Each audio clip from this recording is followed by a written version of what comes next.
আচ্ছা প্রিয় ছাত্রছাত্রীরা, আমাদের সিলেবাসে দশম শ্রেণীর সিলেবাসে যে রয়েছে কৃত্রিম অঙ্গজনন, তার একটি অংশ হচ্ছে গুটি কলম। আজকে আমরা হাতে কলমে এই পেয়ারা গাছের গুটি কলম কী করে করতে হয় সেটা দেখব।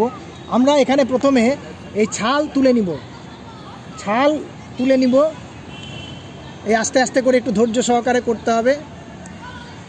এই সামনে থেকে তুলে নিলাম এবং লক্ষ্য করব যাতে করে পর্বের অংশটারও আমরা ছাল তুলে নিতে পারি। পেছন দিক থেকেও আমরা তুলে নিব ছাল। এবং এই যে কাণ্ডটা আমরা নিব তার মোটা হবে একটা পেন্সিলের, কাঠ পেন্সিল যেরকম মোটা হয় সেরকম নিতে হবে, তার চেয়ে বেশি মোটা নিলে হবে না, আবার পাতলা নিলেও হবে না। এই স্ট্যান্ডার্ড রাখলে কলম বেশি ভালো হয়, অর্থাৎ শেকড় তাড়াতাড়ি জন্মাবে। এইবারে আমরা এখানে কৃত্রিম হরমোন, দেখো এখানে কৃত্রিম হরমোন নিয়েছি, ইন্ডোল বিউটারিক অ্যাসিড অর্থাৎ কৃত্রিম অক্সিন। এই কৃত্রিম অক্সিনের পেস্ট তৈরি করে এই অংশটার মধ্যে ক্ষতস্থানের মধ্যে আমরা লাগিয়ে দিব। এইভাবে সব দিকে লাগিয়ে দিলাম। লাগিয়ে দেওয়ার পর এখানে 2 মিনিট তাকে অ্যালাউ করতে হবে শুকোতে দেওয়ার জন্য, জাস্ট হালকাভাবে। এই শুকোতে কী করে কৃত্রিম গুটি কলম করতে হয় সেটা দেখাচ্ছি। আমরা এখানে একটু ছালটা ছিলে রেখেছি, রাখার পরে এখানে কৃত্রিম হরমোনের পেস্ট দিয়ে দিলাম। দেওয়ার পরে এই যে মাটির মণ্ডটা এখানে এইভাবে করে আটকে দিলাম, যাকে আমরা গুটি বলছি। তারপরে আমরা প্লাস্টিক দিয়ে বেঁধে দিব, প্লাস্টিক আর দড়ি দিয়ে আমরা বেঁধে দিব। এই প্লাস্টিক নিয়ে এইভাবে করে আমরা বেঁধে দিব, দড়ি দিয়ে বেঁধে দিব এবং দেখা যাবে 1.5-2 মাস পরে এই অংশ থেকে অস্থানিক মূল সৃষ্টি হয়ে নতুন চারা তৈরি হয়েছে। এইভাবে বেঁধে দিলাম এবং এটা তোমাদের দশম শ্রেণীর জীবন বিজ্ঞানের সিলেবাসে রয়েছে। এইভাবে রেখে দিব এবং সময় সময় অল্প অল্প জল ছিটাবো। Thank you sir. প্রিয় ছাত্ররা, আজকে আমি আলোচনা যে করলাম এই হাইপেনথোডিয়াম এবং ক্যাপিটুলাম পুষ্পবিন্যাস, এটা তোমাদের সামনে এখন ডেমনস্ট্রেট করে দেখাবো, অর্থাৎ ডিসেক্ট করে দেখাবো প্র্যাকটিক্যালি ব্যাপারটা কি। দেখো, এটা হচ্ছে একটা ডুমুর। আমরা অধিকাংশ মানুষেরা এই ডুমুরকে ফল বলে থাকি, আসলে কিন্তু এটা ফল নয়, এটা হচ্ছে একটা পুষ্পবিন্যাস। দেখা যাক, আমি এটাকে ডিসেক্ট করি। দেখো, এখানে ডিসেক্ট করলাম। দেখো এর ভেতরে দেখো কি কি সব বেরাচ্ছে, তাই তো? আসলে এই অংশটা হচ্ছে এদের মঞ্জরি দণ্ড। এই মঞ্জরি দণ্ড পরিবর্তিত হয়ে এটা একটা কাপের মতো আকার ধারণ করেছে। এবং এই দেখো, এইখানে যে ছোট ছোট যে দানাদার অংশ দেখতে পাচ্ছ, এগুলো হচ্ছে তাদের পুষ্প, অর্থাৎ এই যে অংশটা সেটা কিন্তু রিসেপটিক্যাল বলা হয়। তাহলে আমরা দেখতে পেলাম এটা একটা বিশেষ প্রকারের পুষ্পবিন্যাস, এটাকে বলা হয় হাইপেনথোডিয়াম। তাহলে এটা হচ্ছে ডুমুর, বট, এদের মধ্যে দেখা যায়। বুঝতে পেরেছো সবাই? বুঝতে পেরেছো? আবার এরপরে আমি তোমাদেরকে আরও একটা পুষ্পবিন্যাস দেখাচ্ছি। এটা কি ফুল? এটা জারবেরা ফুল, তাই তো? একটি ফুল বলে মনে হচ্ছে, তাই তো? আসলে এটা একটি ফুল নয়, এটা হচ্ছে একটা পুষ্পবিন্যাস, মানে অনেকগুলো ফুলের সমষ্টি। এটাকে বলা হয় ক্যাপিটুলাম পুষ্পবিন্যাস। এই প্রকার পুষ্পবিন্যাসে কি হয়, এদের যে মঞ্জরি দণ্ড রয়েছে, আমি একটু ডিসেক্ট করি তাহলে বুঝতে পারবে। এই মঞ্জরি দণ্ড পরিবর্তিত হয়ে ডিস্কের মতো আকার ধারণ করে। এই যে দেখতে পাচ্ছ এই অংশটা, এটা হচ্ছে ডিস্ক, যাকে রিসেপটিক্যালও বলা হয়। এবং এই ডিস্কের চারপাশে যে পুষ্পগুলো রয়েছে এদেরকে বলা হয় রে ফ্লোরেট। আর কেন্দ্রভাগে যে পুষ্প রয়েছে দেখতে পাচ্ছ, এই কেন্দ্রভাগে যে পুষ্পগুলো রয়েছে এগুলোকে বলা হয় ডিস্ক ফ্লোরেট। বুঝতে পারছো? এটা হচ্ছে এক প্রকারের পরিবর্তিত এই রেসিম বা অনিয়ত পুষ্পবিন্যাস, যাকে আমরা বলি ক্যাপিটুলাম। তোমরাও বাড়িতে এটা প্র্যাকটিস করবে, তাহলে বুঝতে পারবে। সূর্যমুখী, ডালিয়া, চন্দ্রমল্লিকা, গাঁদা প্রভৃতি ফুলের মধ্যে এই ক্যাপিটুলাম পুষ্পবিন্যাস দেখা যায়। তাহলে বুঝতে পেরেছো ছাত্ররা? তাহলে এটা কি পুষ্পবিন্যাস? ক্যাপিটুলাম। আজকে আমি আলোচনা করলাম তোমাদের সঙ্গে জীবাশ্ম কি। এবারে আমি তোমাদের জন্য একটি জীবাশ্ম এনেছি, সরাসরি যাতে তোমরা এটাকে প্রত্যক্ষ করতে পারো এবং জ্ঞান আহরণ করতে পারো। তো আমি সৌভাগ্যক্রমে কন্যাকুমারী থেকে একটি জীবাশ্ম পেয়েছি, যেটা বঙ্গোপসাগরের মধ্যে ছিল। দেখো এটা হচ্ছে একটি পাললিক শিলা, এবং এই শিলার মধ্যে দেখো যে এখানে একটি মোলাস্কা পর্বের প্রাণীর খোলক রয়েছে, দেখতে পাচ্ছ? হ্যাঁ, এই খোলক কিন্তু সম্প্রতিকালে লাগানো নয়। দেখো এখানে হিট করছি, এটা বেরাচ্ছে না, কারণ এটা পাথরের মধ্যে আটকে আছে, দেখতে পাচ্ছ এই অংশটা। ঠিক এখানেও দেখো এই শিলার এইখানেও একটি এই মোলাস্কা পর্বের প্রাণীর খোলক আটকে রয়েছে, এই যে গোল মতো অংশটা। তাহলে এইটা হচ্ছে জীবাশ্ম, এই পাথরের মধ্যে বিভিন্ন মোলাস্কা প্রাণীর জীবাশ্ম রয়েছে। তাহলে আমরা বুঝতে পারলাম এবং সরাসরি জীবাশ্মটাকে দেখলাম, তাই না? দেখতে পাচ্ছ জীবাশ্ম কেমন লাগলো তোমাদের? প্রিয় ছাত্ররা, আজকে আমি তোমাদের ব্যক্তবীজী উদ্ভিদের বৈশিষ্ট্য যে বোঝালাম, তার সঙ্গে সঙ্গে আমি একটা খুব সুন্দর নমুনা অনেক পরিশ্রম করে সংগ্রহ করেছি। এটা হচ্ছে একটা ব্যক্তবীজী উদ্ভিদ, যেটা হচ্ছে সাইকাস, তার হচ্ছে স্ত্রী পুষ্প। এবারে দেখো এই স্ত্রী পুষ্প, এটা পুরোটাই কিন্তু স্ত্রী পুষ্প। এবারে আমরা বলে থাকি যে ব্যক্তবীজী উদ্ভিদের বীজ নগ্ন থাকে, কারণ তাদের ফল গঠিত হয় না। কারণ তোমরা যদি এখানে দেখো তাহলে দেখতে পাবে এখানে কোথাও ডিম্বাশয়ের মতো বদ্ধ প্রকোষ্ঠ নেই, সেই জন্য এদের ফল গঠিত হয় না। আর এই পাশে যে তোমরা দেখতে পাচ্ছ এই অংশগুলো, এগুলো হচ্ছে বীজ। এটা হচ্ছে অপরিণত, এটা হচ্ছে পরিণত বীজ। তাহলে এখানে দেখো যে এদের বীজটা কিন্তু নগ্ন অবস্থায় আছে, অর্থাৎ আমরা খালি চোখেই দেখতে পাচ্ছি বাইরে থেকে, সেই জন্য এদেরকে বলা হয় ব্যক্তবীজী, অর্থাৎ এদের বীজটা থাকে ব্যক্ত। তাহলে এদের বৈশিষ্ট্য আমরা দেখতে পেলাম যে ব্যক্তবীজী উদ্ভিদের বীজ কী অবস্থায় থাকে? নগ্ন অবস্থায় থাকে, সেই জন্য এদেরকে ব্যক্তবীজী উদ্ভিদ বলা হয়। তাহলে আমরা একটা সাইকাস স্ত্রী ফুলের মাধ্যমে এই বৈশিষ্ট্যটাকে ভালো করে আয়ত্ত করলাম। কেমন লাগলো তোমাদের? প্রিয় ছাত্ররা, আজকে আমি তোমাদের দেখাবো এবং শেখাবো কী করে কৃত্রিম অঙ্গজনন উদ্ভিদের আমরা সম্পন্ন করতে পারি। আমি এখানে একটা সুবিধার জন্য ক্লাসরুমে দেখানোর জন্য এই রক্তকরবীর ডাল নিয়েছি। এইবারে এই ব্লেডের সাহায্যে রক্তকরবীর ডালকে এইরকমভাবে টিপচকভাবে কেটে নিই, ঠিক আছে? দেখতে পাচ্ছ? বেশ, এইবারে এখানে রাখা রয়েছে কৃত্রিম উদ্ভিদ হরমোন। এই কৃত্রিম উদ্ভিদ হরমোনকে আমি লাগিয়ে নিলাম। লাগানোর পরে এটাকে 2-3 মিনিট একটু শুকোতে দিতে হবে। দেওয়ার পরে আমরা এই দেখো এখানে একটা দুধের পাউচ ছিল, তার মধ্যে আমরা কি করেছি, মাটি নিয়েছি। মাটি নিয়ে এর মধ্যে আমরা প্রেস করে দিলাম, ঠিক আছে? এইভাবে যদি 1.5 থেকে 2 মাস তুমি রাখো এবং জল দাও, তাহলে দেখা যাবে যে এই রকম একটি গাছ হয়ে যাবে। এবং দেখো এই গাছটার দেখো এখানে শেকড় রয়েছে, দেখতে পাচ্ছ? এই গাছটা কিন্তু তৈরি হয়ে গেছে। তাহলে এই প্রক্রিয়ায় আমরা কৃত্রিম অঙ্গজনন সম্পন্ন করতে পারি। দেখতে পাচ্ছ এখানে শেকড় হয়ে গেছে, ঠিক আছে? তাহলে বাড়িতে এটা করা যাবে তো? তাহলে আমরা যেটা করেছি, বইয়ে শিখেছি, সেটা কিন্তু আমরা বাড়িতে অ্যাপ্লাই করতে পারি, ঠিক আছে? ছাত্রছাত্রীরা, আজকে আমরা স্কোর কার্ড গেমের মাধ্যমে উদ্ভিদের বৈশিষ্ট্য শনাক্ত করব। শৈবাল অপুষ্পক উদ্ভিদ। ভেরি গুড, আমি লিখে নিচ্ছি। নেক্সট চলে এসো।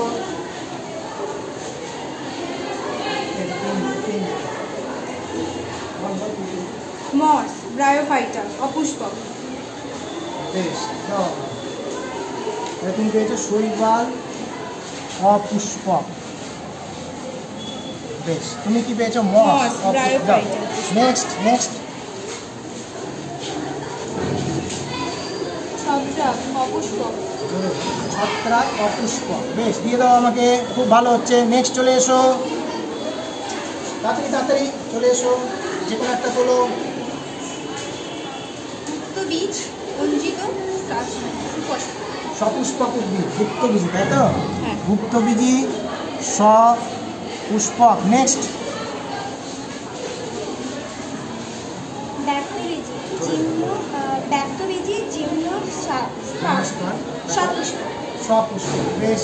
তাহলে ব্যক্তবীজি সপুষ্পক, সপুষ্পক। নেক্সট তোলো তোমার চিরকুট, তোমার তো একটাই পড়ে আছে। ভেরি গুড, খুব ভালো হচ্ছে খেলা। ফার্ন অপুষ্পক, তাই তো? বেশ, ফার্ন অপুষ্পক। বেশ, আমাদের খুব সুন্দর হলো তাড়াতাড়ি খেলাটা। তাহলে দেখো এখানে আমরা যে বৈশিষ্ট্যগুলো নিলাম উদ্ভিদের, সেটা শৈবাল, ছত্রাক, মস, এরা সকলেই অপুষ্পক। তাহলে আমাদের খেলার রেজাল্ট বেরালো শৈবাল, ছত্রাক, মস সকলে অপুষ্পক। কি হলো বলো সবাই? অপুষ্পক। আর হচ্ছে ব্যক্তবীজি এবং গুপ্তবীজি বের হলো তাদের বৈশিষ্ট্য সপুষ্পক। তাহলে গুপ্তবীজি ব্যক্তবীজি কি? সপুষ্পক।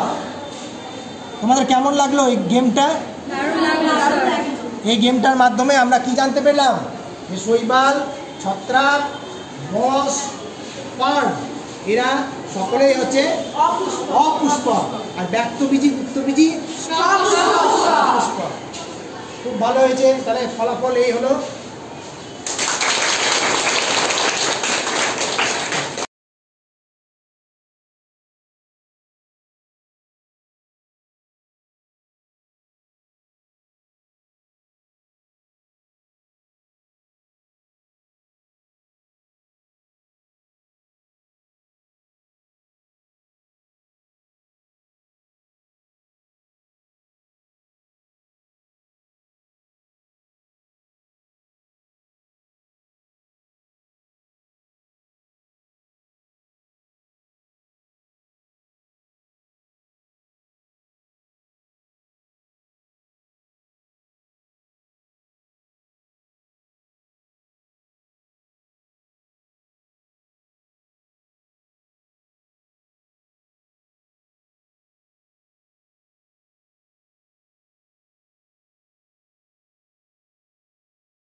প্রিয় ছাত্রছাত্রীরা, তোমরা তোমাদের সিলেবাসে পড়েছো যে পতঙ্গভুক্ত উদ্ভিদ, তাই তো?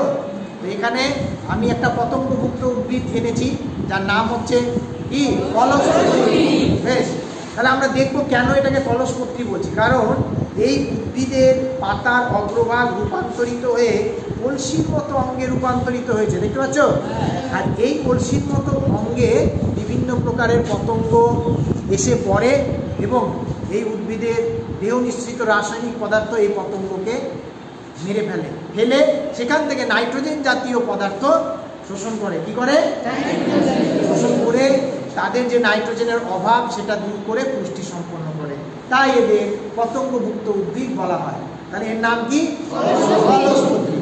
তাহলে আমরা আজকে কলসপত্রী উদ্ভিদকে কি করলাম? নিজের চোখে দেখলাম। কেমন লাগছে তোমাদের? কেমন লাগলো?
আমি তোমাদের জন্য বীজ যে অঙ্কুরিত হয় তার একটি নমুনা অর্থাৎ পরীক্ষা করে তোমাদের সামনে তার রেজাল্ট তুলে এনেছি। দেখো, এটা একটি মিষ্টি কুমড়ো গাছ, দেখতে পাচ্ছ? এই মিষ্টি কুমড়ো গাছকে আমি উপযুক্ত জল, তাপমাত্রা এবং আলো দিয়েছিলাম যাতে করে সে অক্সিজেন এবং অঙ্কুরোদ্গমের জন্য সব কিছু পায়, যার ফলে দেখো এই যে বীজপত্র সহ এ কিন্তু বাইরে বেরিয়ে এসছে। বীজের যে অংশ সেটাও আমরা দেখতে পাচ্ছি। তার মানে হচ্ছে বীজ কিন্তু মৃত নয়। বীজ কি মৃত নয়, সে উপযুক্ত জল, আলো, উষ্ণতা এবং অক্সিজেন পেলে সে কি হয়? অঙ্কুরিত হয়। কি হয়? অঙ্কুরিত হয়। তাহলে আমরা বীজের অঙ্কুরোদ্গমের একটা পরীক্ষা দেখলাম। কেমন লাগলো?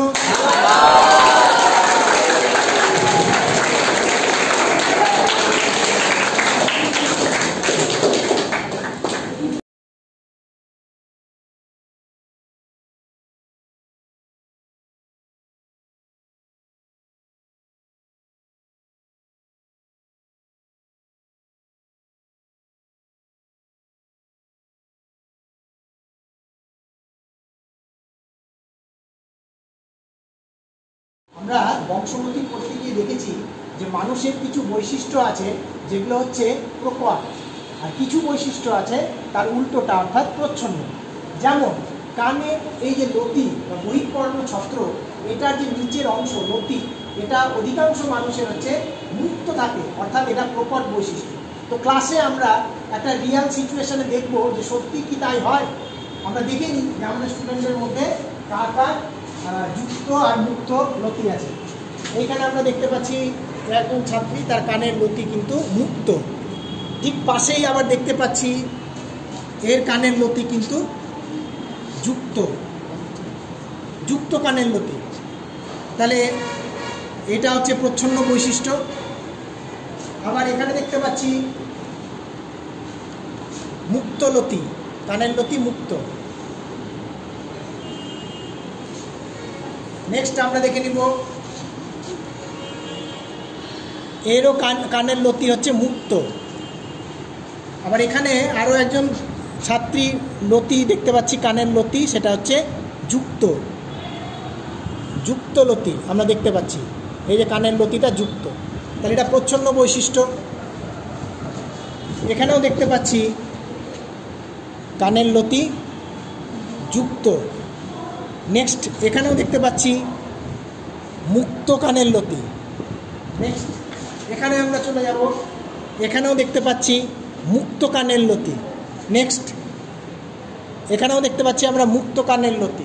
সুতরাং আমরা আজকে ক্লাসের মধ্যে যে সার্ভেটা চালালাম সেখান থেকে আমরা দেখতে পাচ্ছি অধিকাংশ স্টুডেন্টের কানের লতি হচ্ছে কি কি মুক্ত, কি অধিকাংশ হচ্ছে মুক্ত, আর কম স্টুডেন্টের হচ্ছে কানের লতি যুক্ত।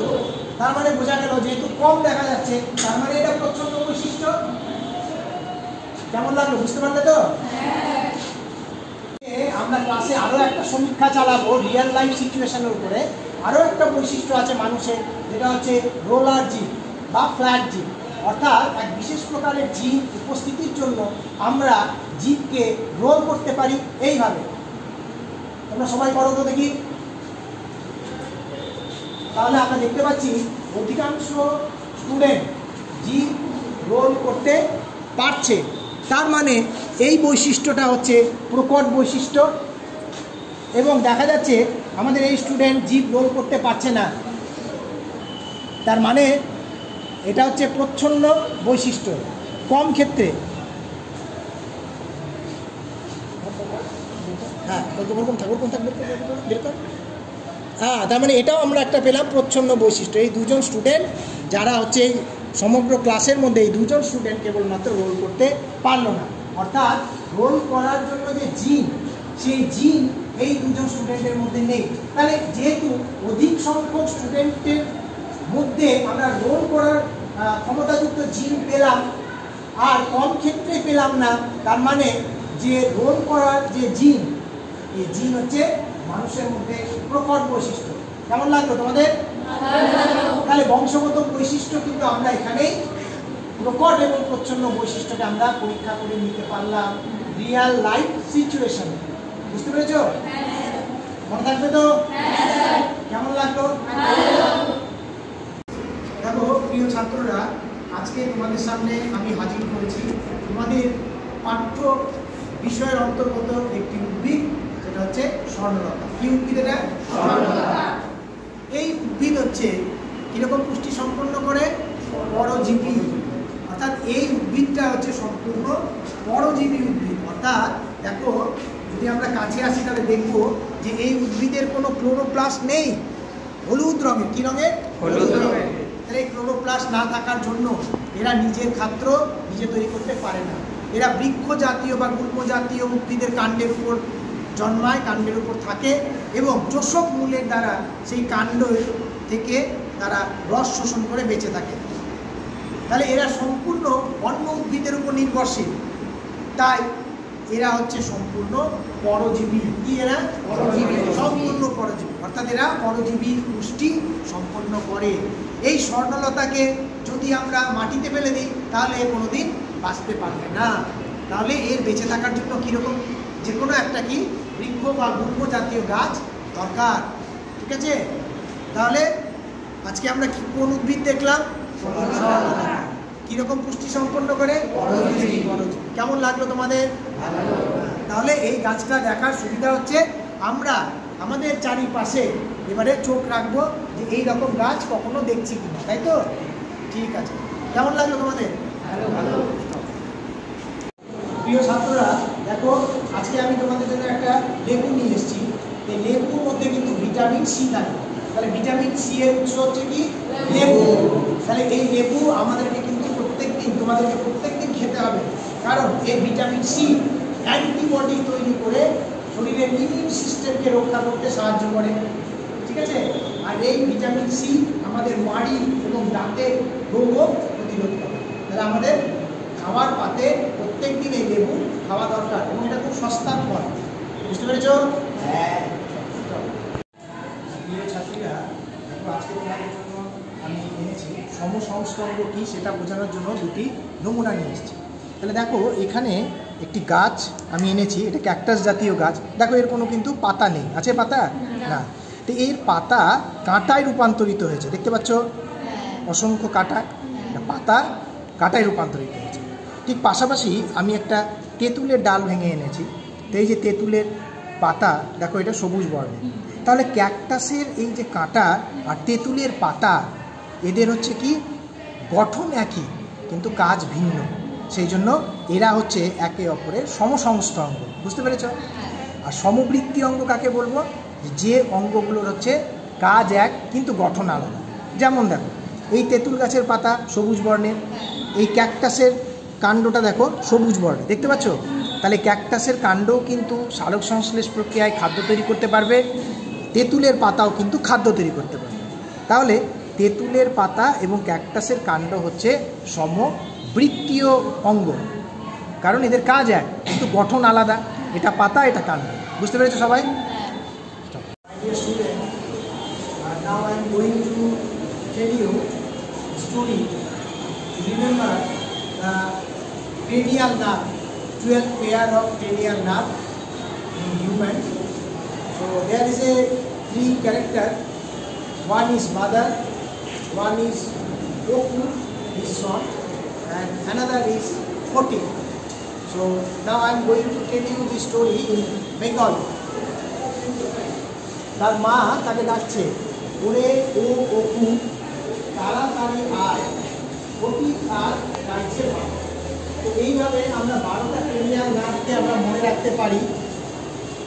ওরে হচ্ছে অলফ্যাক্টরি, ও ফর অপটিক, অপু ফর অকিউলোমোটর, তারা মিন্স ট্রক্লিয়ার, তারি means trigeminal, eye for abducent, Koti for facial, Aj for auditory, Gaiche for glossopharyngeal, Bhalo for vagus, Sabbas for spinal accessory, AHA for hypoglossal.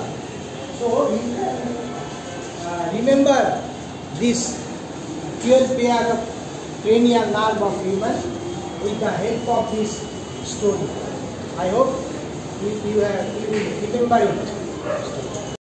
প্রিয় ছাত্রীরা দেখো, আমরা যে মিথজীবী পুষ্টি যেটা আমরা দেখতে পাই উদ্ভিদের মধ্যে সেটা হচ্ছে লাইকেন। দেখো এই গাছের মধ্যে ন্যাচারাল পরিবেশে এই যে ছোপগুলো হয়েছে দেখতে পাচ্ছ হালকা সবুজ রঙের, এগুলো হচ্ছে লাইকেন। বুঝতে পারছো? এই লাইকেন কিন্তু শৈবাল এবং ছত্রাকের দেহ দ্বারা গঠিত। কিসের দ্বারা গঠিত? শৈবাল এবং ছত্রাকের দ্বারা গঠিত। শৈবাল হচ্ছে সালোক সংশ্লেষ প্রক্রিয়ায় খাদ্য তৈরি করে এবং ছত্রাক হচ্ছে তাদেরকে যে জৈব বস্তু, জল ইত্যাদি সাহায্য করে। অর্থাৎ এখানে দুই প্রকারের উদ্ভিদের দ্বারাই এই লাইকেন যে উদ্ভিদ তার দেহ গঠিত এবং এটা তাহলে মিথজীবী পুষ্টি দ্বারা পুষ্টি পদ্ধতি সম্পন্ন করে। বুঝতে পারছো? বুঝতে পেরেছো? প্রিয় ছাত্ররা দেখো, আমরা জানি যে মূল সবসময় কী করে, সাধারণত জল শোষণ করে, তাই তো? কিন্তু আমরা এখানে রাঙা আলু এনেছি একটা। এই রাঙা আলুর মূলের মধ্যে কিন্তু খাদ্য সঞ্চিত থাকে যা আমরা খাদ্য হিসেবে গ্রহণ করি। কিন্তু এই উদ্ভিদ রাঙা আলু এই বিশেষ সময়ে কিন্তু কী করে, সে মুকুল তৈরি করে এবং সেখান থেকে এই নিচ থেকে হচ্ছে মূলও সৃষ্টি হয়। অর্থাৎ এই মূলের দ্বারা সে বংশ বিস্তার করে। তাহলে রাঙা আলু কী করে? মূলের দ্বারা বংশ বিস্তার করে। এটা একটা ব্যতিক্রমী ঘটনা আর কি। তো আমরা এই নমুনার সাহায্যে আমরা বুঝতে পারলাম যে রাঙা আলু, এবং প্রমাণও পেলাম যে রাঙা আলুর মূল বংশ বিস্তারে সাহায্য করে, তাই না? এগুলো কি দেখতে পাচ্ছ বলো তো? এগুলো মুকুল। কি দেখতে পাচ্ছি? মুকুল। তাহলে মূল থেকে কি হচ্ছে? মুকুলের সৃষ্টি হয়েছে। দেখতে পাচ্ছ এখানে অসংখ্য মুকুল সৃষ্টি হয়েছে। প্রিয় ছাত্ররা, আজকে তোমাদের সামনে আমি একটি উদ্ভিদের নমুনা নিয়ে এসেছি। এই উদ্ভিদটা হচ্ছে ফণী মনসা। দেখো ভালো করে যদি লক্ষ্য করা যায়, এই উদ্ভিদের কাণ্ড চ্যাপ্টা সবুজ বর্ণের, তাই তো? এবং রসালো, স্ফীত। এই কাণ্ডকে পর্ণকাণ্ড বলা হয়। এই কাণ্ড জল এবং অল্প পরিমাণে খাদ্য সঞ্চয়ের ফলে এই রকম পাতার আকার ধারণ করেছে বলেই এই কাণ্ডকে পর্ণকাণ্ড বলা হয়। আর এরা যেহেতু যে সমস্ত মাটিতে খুব জল কম থাকে সেই সমস্ত জায়গায় জন্মায়, সেই জন্য জলের অভাব যেহেতু আছে, সেই জন্য এদের পাতাগুলো খুবই সূক্ষ্ম সূক্ষ্ম ছোটো ছোটো কাঁটায় পরিণত হয়েছে। তাহলে আমরা আরও একটা ব্যতিক্রমী ঘটনা দেখলাম, যেখানে কাণ্ড খাদ্য তৈরি করতে পারে। আম গাছের কাণ্ড খাদ্য তৈরি করতে পারে না, কিন্তু পর্ণকাণ্ড কি করতে পারবে? খাদ্য তৈরি করতে পারবে। আর কি পারবে? জল সঞ্চয় করতে পারে। যেহেতু পাতা এদের নেই, সেই জন্য পাতার কাজটা কে করছে? কাণ্ড। কে করছে? কেমন লাগলো তোমাদের?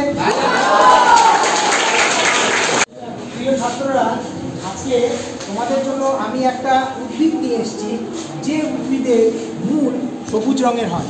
মূল কোনোদিন সবুজ রঙের হয় না, কিন্তু আজকে আমরা দেখতে পাচ্ছি এটা অর্কিড জাতীয়, এটা অর্কিড, এটার নাম হচ্ছে সিম্বিডিয়াম অর্কিড। কিন্তু এর যে মূল, এই মূলটা দেখো, এদের বায়বীয় মূল হচ্ছে সবুজ রঙের। তো এই সবুজ রঙের হওয়ার ফলে কি হচ্ছে, এদের এই সবুজ হওয়ার জন্য এই মূল খাদ্য তৈরি করতে পারছে এবং এই ঘটনাটা হচ্ছে একটা ব্যতিক্রমী ঘটনা। অর্থাৎ উদ্ভিদের সবুজ অংশটাই হচ্ছে খাদ্য তৈরি করতে পারে। তো সবুজ সাধারণত পাতা হয়, কিন্তু এখানে আমরা দেখতে পাচ্ছি সবুজ মূলও রয়েছে। তাহলে এই মূল সূর্যালোকের উপস্থিতিতে এবং এই মূলে থাকা ক্লোরোপ্লাস্টের সাহায্যে এবং বাতাসের জলীয় বাষ্পের সাহায্যে এরা কি করবে? খাদ্য তৈরি করবে। কি করবে? কেন খাদ্য তৈরি করতে পারছে? কারণ এদের মূল সবুজ রঙের। তাহলে এটা হচ্ছে ব্যতিক্রমী ঘটনা। কেমন লাগলো তোমাদের? আচ্ছা, এবারে দেখ, অনেক সময় আমাদের পিঁপড়া কামড়ায়। কি কামড়ায়?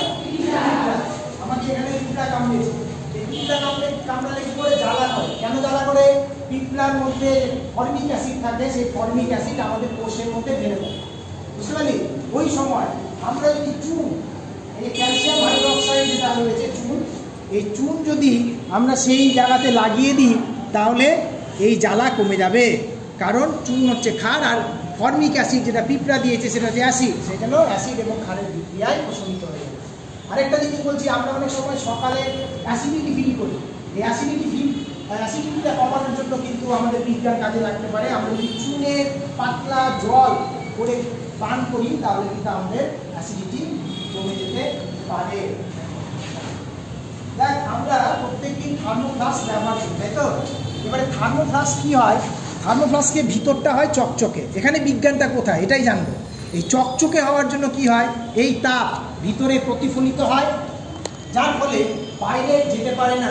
আবার এর বাইরেটা হচ্ছে প্লাস্টিকের হওয়ার জন্য, প্লাস্টিক হচ্ছে তাপের পরিবাহী, সেই জন্য বাইরে থেকে তাপ আসতেও পারে না, মানে ভিতরে প্রবেশ করতে পারে না, ভিতরে তাপ বাইরে যেতে পারে না। কিরকম তোমার শুকনা না ভিজা? ভিজা। তাহলে এই যে এখন হচ্ছে বর্ষাকাল, এখন বর্ষাকাল, বৃষ্টি পড়ছে, এই বর্ষাকালে কি হয়, ভিজা জামা কাপড় শুকোতে যায় না, তাই তো? কেন শুকোতে যায় না? তার কারণ হচ্ছে এই যে এর মধ্যে যে জলীয় জল রয়েছে, সেই জল বাতাস টানতে পারছে না, কারণ বাতাসের মধ্যেও প্রচুর পরিমাণে জলীয় বাষ্প রয়েছে। সেই জন্য বর্ষাকালে ভিজে জামা কাপড়, ভিজে চুল শুকোতে চায় না। এইটা হচ্ছে আমরা বিজ্ঞান, ডেইলি লাইফে যে বিজ্ঞান, সেই বললাম যে এই যে বর্ষাকাল কেন শুকোতে চায়। আবার দেখবো শীতকালে কিন্তু তাড়াতাড়ি কাপড় শুকিয়ে যায়, বুঝতে পারছো? এইবারে দেখো, এটা একটা কলসি, এটা এরকম কলসি, ভেরি গুড, মাটির কলসি, এর মধ্যে জল রাখা আছে, ঠিক আছে? তো গ্রীষ্মকালে আমরা এই মাটির কলসিতে জল রাখি, কারণ এই জল ঠান্ডা হয়। এই জল কি হয়? ঠান্ডা। কারণ এই মাটির কলসির মধ্যে রয়েছে সূক্ষ্ম সূক্ষ্ম ছিদ্র। কি রয়েছে? সূক্ষ্ম সূক্ষ্ম ছিদ্র। এই ছিদ্র দিয়ে জল বাইরে সবসময় থাকে। দেখো, এর গাটা ওই জন্য ভেজা, এবং এই জল সবসময় বাষ্পীভূত হয়। এই যে বাষ্পীভূত ভবনের জন্য যে তাপ প্রয়োজন হয়, সেই তাপ এই জল নেয় কলসির জল থেকে। ফলে এই জল তাপ হারায়, এবং এই জল পান করলে আমাদের কি মনে হয়? ঠান্ডা লাগে। জোরে বলো, কি মনে হয়? Very good. আচ্ছা, তোমরা দেখে থাকবে যে এখন বর্ষাকাল, তাই তো? এই বর্ষাকালে আমরা অনেক সময় কচু খাই। কি খাই? কচু খেলে কি হয়? গলা চুলকায়। কি হয়? গলা চুলকায়। এই গলা চুলকানো যাতে কমে, সেই জন্য আমরা কি করি? আমরা যদি লেবু ব্যবহার করি, ওই লেবু খেয়ে নিই, তাহলে আমাদের যে গলা চুলকানো সেটা কমে যাবে। তার কারণ কচুর মধ্যে থাকে ক্যালসিয়াম অক্সালেট। কি থাকে? ক্যালসিয়াম অক্সালেটের সূচের মতো কেলাস। এই সূচের মতো কেলাস আমাদের গলার মিউকাস পর্দার মধ্যে আটকায়, এবং এইটা যে সেটা চুলকায়। আর এটা যেহেতু অ্যাসিড, সেই অ্যাসিড ওই ক্যালসিয়াম অক্সালেটকে দ্রবীভূত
প্রিয় ছাত্ররা, আজকে আমরা শিখব কিছু পরিবর্তিত কাণ্ড। তো আমরা সেটাকে প্রত্যক্ষ করব, কারণ আমরা যদি সরাসরি না দেখি তাহলে বুঝতে পারবি না। সেই জন্য দেখো, আজকে তোমাদের সামনে আমি নিয়ে এসেছি আদা। কি নিয়ে এসেছি? আদা। তো আমাদের মধ্যে একটা কনফিউশন আছে যে আদা মূল না কাণ্ড।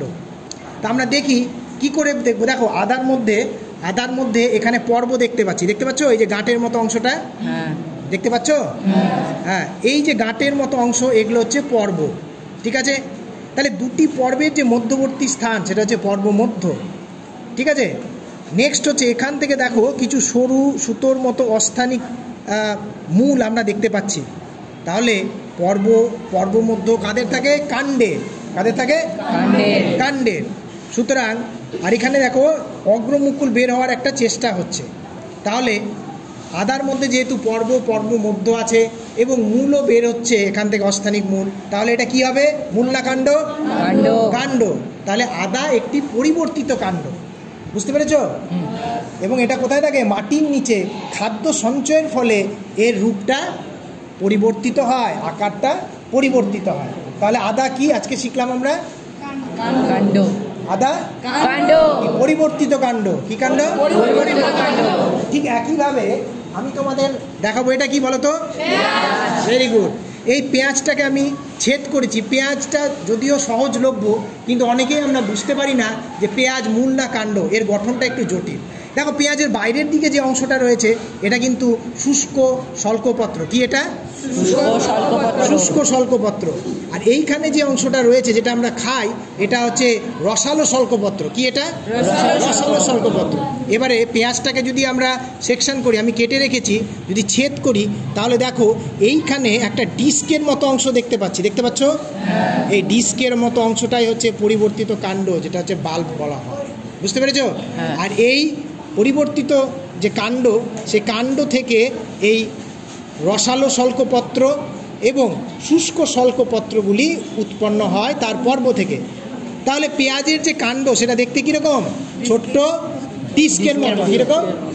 ডিস্কের মতো দেখতে, ঠিক আছে? তাহলে পেঁয়াজ যেটা আমরা খাদ্যরূপে গ্রহণ করি সেটা আসলে রসালো শল্কপত্র। কি সেটা? রসালো শল্কপত্র। আর কাণ্ডটা ছোট। তাহলে বুঝতে পেরেছো আজকের বিষয়টা? আজকে আমরা দুটো পরিবর্তিত কাণ্ড দেখলাম, একটা কি? আদা, আর হচ্ছে পেঁয়াজ। তোমাদের কেমন লেগেছে?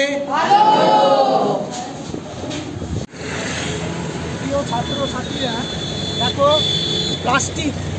প্লাস্টিক আমাদের পৃথিবীকে ধ্বংস করতে বসেছে দূষণের দ্বারা, যার প্রভাব আমরা দেখতে পাচ্ছি মাটিতে এবং জলে। তো আজকে আমরা দেখো বাস্তব সিনারিওটা দেখছি যে কী পরিমাণ প্লাস্টিক মাটিতে মিশছে। এই মাটিতে মেশার ফলে মাটি কিন্তু দূষিত হচ্ছে। তো আমাদেরকে কিন্তু, যেটা আমাদের সিলেবাসের মধ্যেও আছে দূষণ, সেটা আমরা বাস্তবে প্রত্যক্ষ করলাম। সেজন্য আমরা কখনোই সিঙ্গেল ইউজ প্লাস্টিক ব্যবহার করব না, বা প্লাস্টিকজাত যে বস্তু বা উপাদান আমরা ব্যবহার সেটা কমাতে হবে, এবং আমাদেরকে তার রিইউজ করতে হবে, পুনরায় ব্যবহার করতে হবে। এবং কখনোই এইভাবে করে আমরা কিন্তু যেখানে সেখানে প্লাস্টিক ফেলে মাটি দূষণ করবো না। বুঝতে পেরেছ? প্রিয় ছাত্ররা, আমাদের রিয়েল লাইফ সিচুয়েশনে আমরা বায়োলজিটাকে আমরা দেখব। অর্থাৎ আমরা যে আমাদের পাঠ্য যেটা রয়েছে দূষণ, সেই দূষণেরই একটা পার্ট হচ্ছে জলদূষণ। এই জলদূষণে কি দেখতে পাচ্ছি? দেখো আমরা এখানে একটি জলাশয়ের মধ্যে আমরা এসেছি। এই জলাশয়ের মধ্যে দেখো আমরা দেখতে পাচ্ছি যে প্রচুর সংখ্যায় প্লাস্টিক এখানে পড়ে রয়েছে। তো এই প্লাস্টিক কি করবে? এখানে যে জলজ প্রাণীগুলো আছে তাদেরকে বিভিন্নভাবে ডিস্টার্ব করবে। অর্থাৎ সেই জলজ প্রাণীদের হচ্ছে খাদ্য হিসাবে হয়তো এই প্লাস্টিকটা তাদের চলে যাবে, তাদের চলাফেরার পথে বাধা হবে, তাদের প্রজননে বাধা হবে। অর্থাৎ সম্পূর্ণ যে বাস্তুতন্ত্র, জলাভূমির যে বাস্তুতন্ত্র, সেটা কিন্তু বিঘ্নিত হচ্ছে কেবলমাত্র এই প্লাস্টিকের দ্বারা। এবং সেটা কি করছে? মানুষেরা প্লাস্টিকটাকে ব্যবহার করে দেখতেই পাচ্ছ জলে ফেলে দিয়েছে, যেটা একদমই করা উচিত নয়। সুতরাং আমরা তাহলে রিয়েল লাইফ সিচুয়েশনে দেখলাম যে এই ব্যাপারটা, এই দূষণটা ঘটছে। সুতরাং আমরা কখনোই এই প্লাস্টিককে ব্যবহার তো খুবই কম করব, এবং কখনোই জলাভূমির মধ্যে কিন্তু ফেলবো না, যাতে করে জলাভূমির ইকোসিস্টেমটা নষ্ট না হয়। তাহলে আমাদেরকে জলাভূমির ইকোসিস্টেম কি করতে হবে? রক্ষা করতে হবে। জলাভূমির ইকোসিস্টেম বা বাস্তুতন্ত্রকে রক্ষা করতে হবে, কারণ এই জলের মধ্যেই হচ্ছে জীবনের উৎপত্তি। ঠিক আছে? অর্থাৎ এই যে জলাশয় যেটা, সেটাই কিন্তু গোটা যে বাস্তুতন্ত্র তার উৎস বলে আমি মনে করি। ঠিক আছে?